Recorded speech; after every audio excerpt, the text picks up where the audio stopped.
حضور سوئے ہوئے تھے اور اللہ کے نبی نیند میں مسکرانے لگے اور مسکراتے ہوئے اٹھے۔ حضرت ام حرام بنت ملحان نے پوچھا اللہ کے نبی آپ کیوں مسکرائے؟ کیوں مسکرائے؟ فرمایا اللہ نے مجھے خواب میں میری امت کے مرد اور عورتوں کی ایک ایسی جماعت دکھائی ہے، میری امت کے مرد اور عورتوں کی ایک ایسی جماعت دکھائی ہے جو سمندری راستے پر سفر کر کے، جہازوں پر سفر کر کے اللہ کے دین کے پیغام کو لے کر جا رہی ہیں۔ حضرت ام حرام بنت ملحان نے کہا اللہ کے نبی میرے لیے دعا کر دیجئے میں بھی ان میں سے ہو جاؤں۔ عورتوں کے کیا جذبات ہے، اللہ کے نبی مجھے بھی اس جماعت میں ہونا، میرے لیے دعا کر دیجئے۔ حضور نے فرمایا انت منہم، تو ان میں سے ہی ہے۔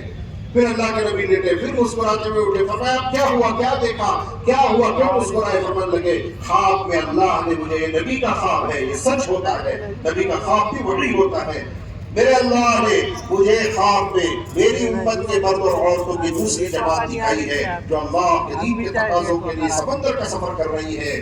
حضرت حرام نے فرمایا میرے لیے دعا کیجئے میں اس میں سے بھی ہو جاؤں، دونوں جماعتوں میں اللہ مجھے لے جائے۔ فرمانے لگے تو پہلی میں سے ہے، دوسری میں سے نہیں۔ اور تاریخ کے واقعات میں گواہی ہے کہ حضرت حرام بنت ملحان نے سفر کیا، سمندر کا ایک ملک میں پہنچی اور وہیں شہید ہوئی اللہ کے راستے میں۔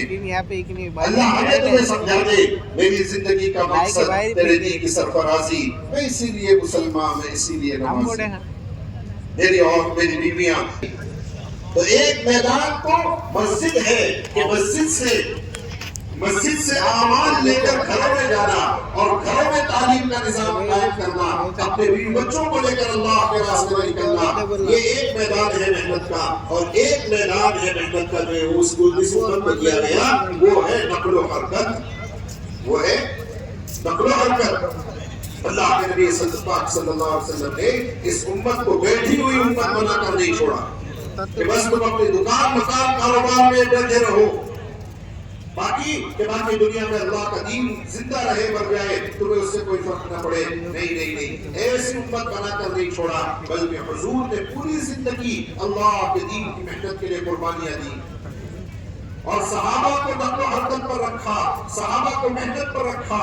آپ دیکھیے صحابہ کی زندگیاں پڑھیے، اللہ کے نبی نے صحابہ کو اپنے دین کی محنت کے لیے چلتا پھرتا رکھا۔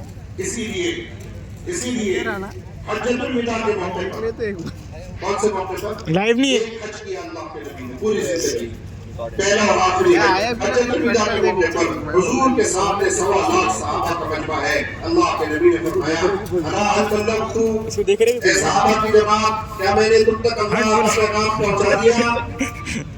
جو اللہ نے مجھے کام دیا تھا یا ایھا الرسول بلغ ما انزل الیک من ربک وان لم تفعل فما بلغت رسالتہ۔ اے نبی جی آپ اللہ کا پیغام پہنچائیے، خود پہنچائیے، اگر آپ نے ایسا نہ کیا تو آپ نے رسالت کا حق ادا نہ کیا۔ اب اللہ کے نبی آخری عمر میں اپنے صحابہ سے پوچھ رہے ہیں کیا میں نے تم تک اللہ کا پیغام پہنچا دیا؟ صحابہ نے حضور کی پوری زندگی محنت میں دیکھی، اللہ ان کی آنکھوں کے سامنے وہ منظر گھوم گئے کہ اللہ کے نبی ایک ایک کی ہدایت کے لیے